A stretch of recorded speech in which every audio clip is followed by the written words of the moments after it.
my question has to do with what you mentioned earlier about how companies have to reinvest a certain amount of cash in their business every year just to stay in place. And if one could say that the best businesses are the ones that not only throw off lots of cash, but can reinvest it in more capacity.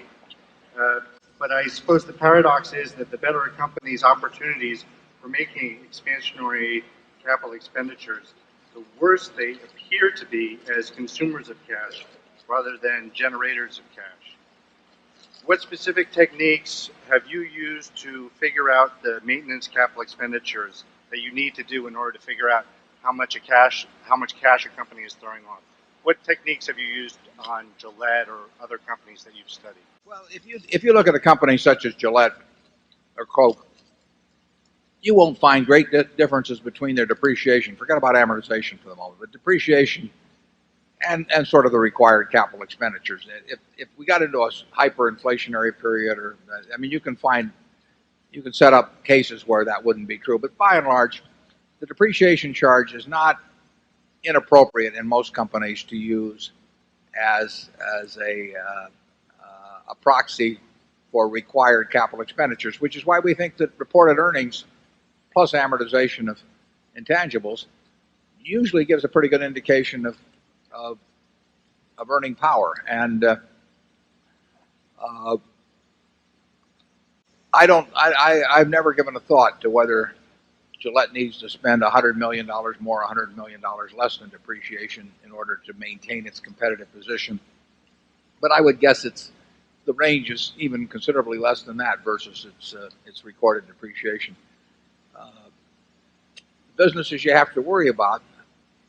I mean, an airline business is a good case. In airlines, you just have to keep spending money like crazy, and you have to spend money like crazy if it's attractive to spend money, and you have to spend it the same way if it's unattractive. It's part of the game.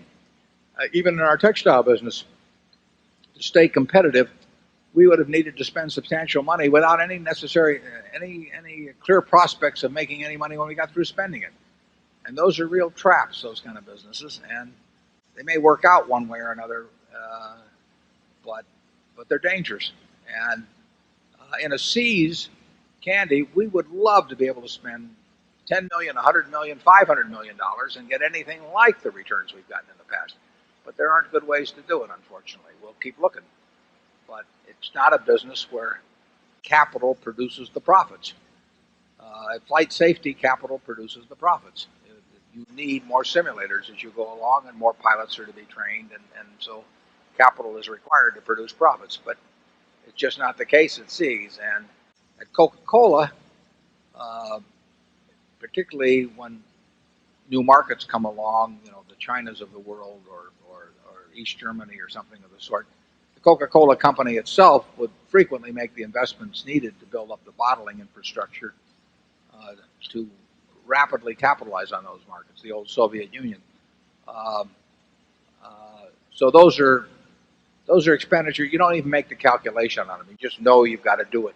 You've got a wonderful business and you want to have it spread worldwide, and you want to capitalize on it to its fullest.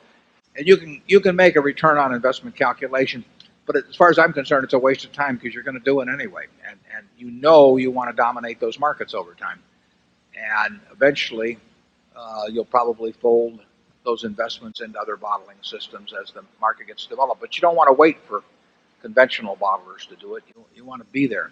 One of the ironies, incidentally, you might get a kick out of some of the older members of the audience, that when the Berlin Wall went down and Coke was there that day with Coca-Cola for East Germany, that Coke came from the bottling plant at Dunkirk. So there was a certain poetic irony there.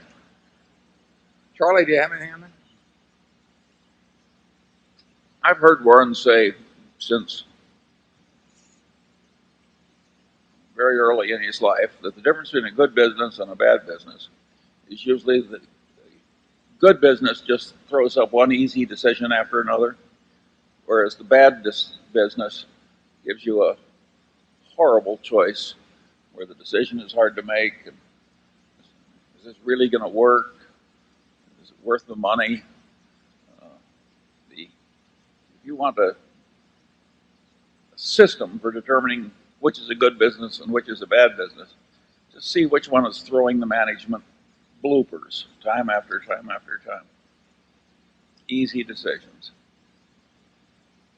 It's not very hard for us to decide to open a new Sears store in a new shopping center in California that's obviously going to succeed. It's a blooper. On the other hand, there are plenty of businesses where the decisions that come across your desk are just awful.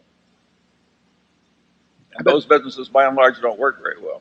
I've been on the board of Coke now for 10 years, and we've had project after project come up, and there's always an ROI, but it doesn't really make much difference to me because in the end, almost any decision you make that solidifies and extends the dominance of Coke around the world in an industry that's growing by a significant percentage and which has great inherent underlying profitability, the decisions are going to be right.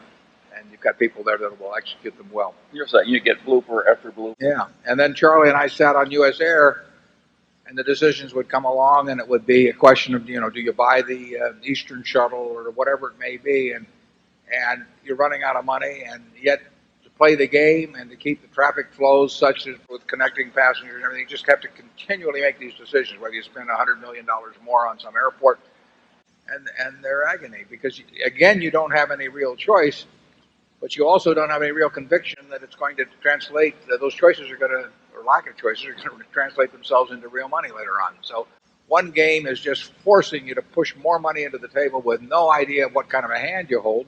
And the other one, you get a chance to push more money in, knowing that you've got a winning hand all the way. Charlie? Why'd we buy US Air? Could have bought more Coke. Area 7.